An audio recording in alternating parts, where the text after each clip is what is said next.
Entre aqueles que se opuseram ao projeto criminoso do poder, sabe a expressão, sempre digo, do ministro Celso de Mello, num dos votos da ação penal 470, ou processo no mensalão, que lá no Supremo Tribunal Federal, muitos daqueles que se posicionaram contra esse projeto criminoso, inclusive mais recentemente, após a reeleição da presidente Dilma em outubro, e mais especialmente nesse ano, o conjunto de manifestações das redes sociais, acabaram se posicionando contra o governo do PT.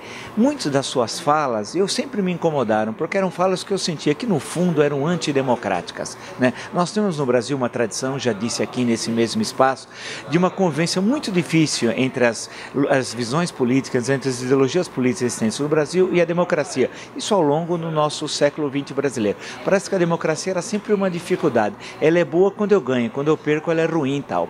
Mais recentemente, esse discurso parece que passou por um lado daqueles que estavam se opondo a esse projeto criminoso do poder.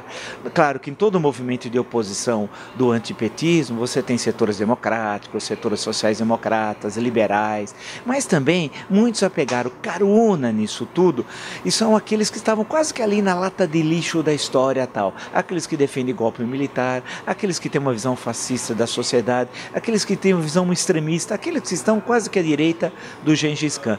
E entre esses, né, eles acabaram ganhando destaque na imprensa, acabaram ganhando destaque nas mobilizações de rua. E agora tem uma leitura dessa crise política que nós vivemos, antipolítica. Eles entendem a política como guerra. Do outro lado, para eles tem inimigo. E com inimigo, como na guerra, você elimina. Eles não entendem que na política, do outro lado, nós temos adversários. E com os adversários nós convivemos. E o que é necessário fazer na democracia é ganhar a eleição.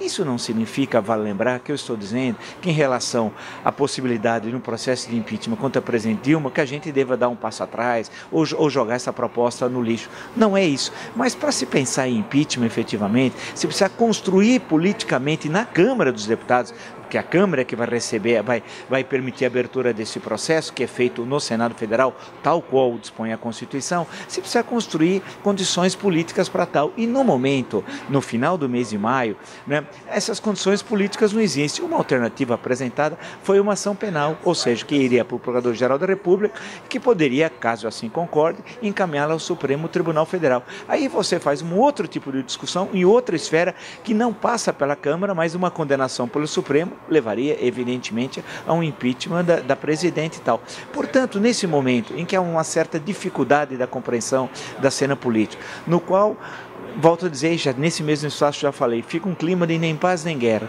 Nem o governo tem uma maioria hoje no Congresso, tem iniciativa política, como também a oposição não tem hoje essa iniciativa política. Há um relativo equilíbrio, que passa também pela grave situação econômica. Portanto, não é que o governo está favorecido pela inanição da oposição, ao contrário, a oposição, vale lembrar, nesse ano tem sido muito mais atuante do que foi em anos anteriores, e isso é inegável. Por outro lado, nós teremos um cenário de crise econômica que vai se agravar. A recessão que alguns estimavam em 1%, portanto um crescimento negativo de 1%, alguns já estão falando em 1,5%, e é possível, pelas medidas tomadas pelo governo, que seja até de 2%. Nesse sentido, a crise econômica vai ter um reflexo direto na política. Portanto, não é que a presidente Dilma está garantida, pode fazer o que quer. O cenário de crise permanece, e provavelmente de aumento da crise econômica com tensão política. E precisamos ver o que essa possibilidade de ação penal pode repercutir politicamente falando. Portanto, se contrapor ao projeto petista, que foi definido muito bem, volto a dizer, pelo juiz e ministro Celso de Mello, decano da Suprema Corte, como projeto do criminoso do poder, significa sempre se colocar do lado da democracia.